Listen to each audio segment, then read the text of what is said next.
ម៉ែអើយអាវយន្តកូនព្រះបនព្រះដែលមានដាច់ជះនៅក្នុងភពត្រៃព្រះគ្រូជាសង្ឃប្រទានពរជ័យសាយម្ដាយថ្លៃចូលធ្វើទាន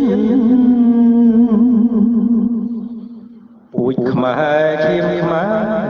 ឈាមមកចាច់អយឈានច្បាំងគុំថយឈាមជាតិក្លាហាន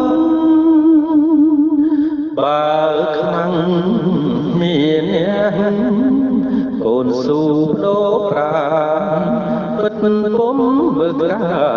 បងក្រោយឡើយណាពេលល្ងាចរយំភ្នំពោពីលខែស្រណោះដីខ្មែរគេពីដូនតាសត្រូវឆ្លៀនពីនទឹកដីខេមរាកូនសូមប្រាជ្ញាធ្វើសក្តិជាជ័យលៀមមហេចេញច្បាស់តតាំងចាក់កាប់កូនពិតពុំស្លាប់ទេម្ដាយ